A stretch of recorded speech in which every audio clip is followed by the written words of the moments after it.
Em Apocalipse, capítulo 14, Deus revela um dos momentos mais decisivos de toda a história da humanidade.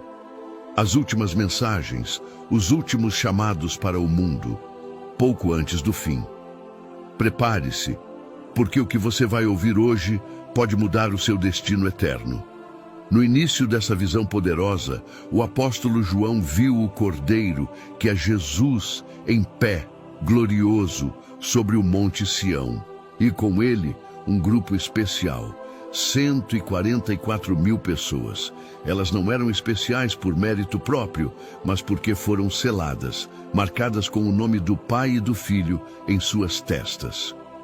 Essa marca não é física, mas um selo espiritual de pertencimento, fidelidade e proteção divina. Eles representam todos aqueles que ao longo dos tempos lavaram suas vestes no sangue do Cordeiro e permaneceram firmes em sua fé, mesmo em meio à escuridão do mundo. E dos céus, João ouviu um som. Primeiro, como o barulho de muitas águas. Depois, como o estrondo de um trovão poderoso. E então, esse som se transformou numa melodia, como arpistas tocando suas harpas. Diante do trono de Deus, os 144.000 cantavam um cântico novo, um hino que ninguém mais no universo podia aprender, porque era o hino da sua experiência, da sua redenção.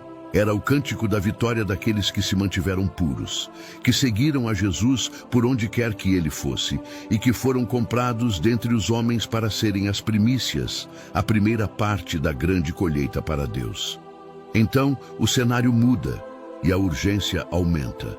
Um anjo surge voando pelo meio do céu, com uma mensagem eterna para proclamar a cada nação, tribo, língua e povo. Sua voz ecoa com autoridade divina, e a sua mensagem é clara, direta e para todos nós. Hoje, ele clama em alta voz: temei a Deus e dai-lhe glória, pois é chegada a hora do seu juízo. E adorai aquele que fez o céu, e a terra, e o mar, e as fontes das águas. Este é um chamado universal para reconhecer a soberania de Deus, para abandonar os ídolos modernos e voltar-se para o Criador de todas as coisas antes que seja tarde demais. Logo em seguida, um segundo anjo o segue, com um anúncio chocante e definitivo. Ele grita: caiu, caiu a grande Babilônia. Mas que Babilônia é essa?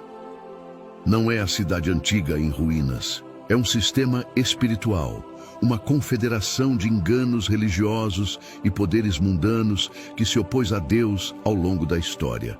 A Babilônia espiritual é a mãe de todas as falsas doutrinas, a fonte da confusão que deu de beber a todas as nações o vinho da sua prostituição espiritual, enganando e corrompendo o mundo com suas mentiras e seduções. A sua queda é decretada, seu império de enganos chegou ao fim.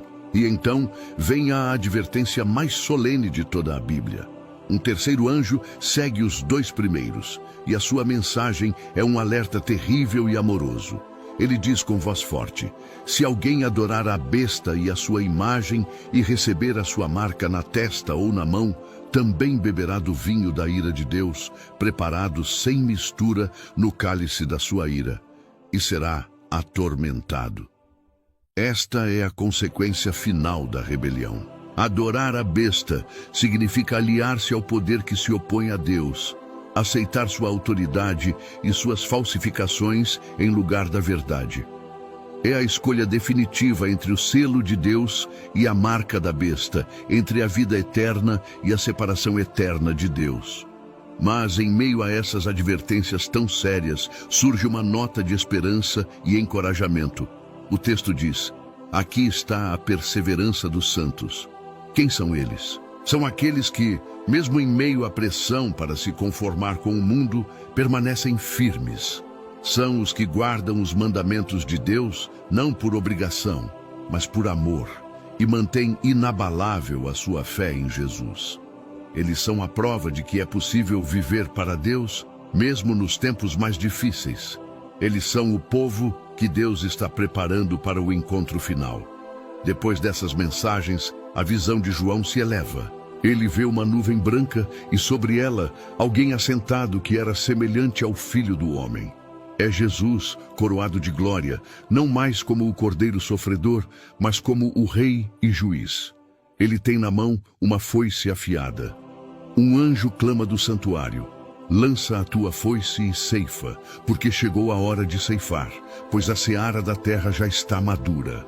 Esta é a colheita dos justos. Jesus mesmo vem buscar o trigo, aqueles que amadureceram em fé e amor, para o celeiro celestial. É a reunião gloriosa do povo de Deus. Contudo, a colheita tem duas fases. Logo após a ceifa do trigo, outro anjo sai do templo, também com uma foice afiada. E outro anjo, que tinha poder sobre o fogo, grita: lança a tua foice afiada e ajunta os cachos da videira da terra, porque as suas uvas estão maduras. Estas uvas não representam os justos, mas aqueles que se rebelaram contra Deus. Eles são colhidos e lançados no grande lagar da ira de Deus. Essa imagem poderosa simboliza o juízo final sobre a impiedade. É o momento em que a justiça divina, por tanto tempo contida, é finalmente executada. Após a colheita e a vindima, imagine a cena. O céu observa em reverência. A terra fica em silêncio, em expectativa. As decisões foram tomadas.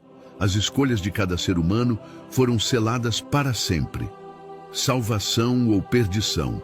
Cada pensamento, cada palavra, cada ação teve o seu peso na balança divina. A porta da graça, que esteve aberta por tanto tempo, finalmente se fecha. O tempo da oportunidade acabou. Apocalipse 14, com suas imagens fortes e mensagens urgentes, não foi escrito para nos causar medo, mas para despertar em nós um senso de urgência e esperança.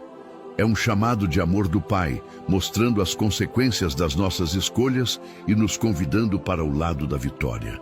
A mensagem final é esta: Jesus está voltando. Ele anseia por colher você como trigo para o seu reino. Ele te chama hoje para estar do lado certo da história. Portanto, a pergunta que ecoa através dos séculos e chega até você agora é: a quem você vai servir? A escolha é sua. E o tempo é agora, porque em breve, muito em breve, a nuvem branca aparecerá nos céus e o Rei voltará para a colheita final. Escolha Jesus hoje. Obrigado por assistir. Se esta mensagem tocou seu coração, compartilhe com alguém e se inscreva no canal para mais conteúdo como este. Que Deus te abençoe.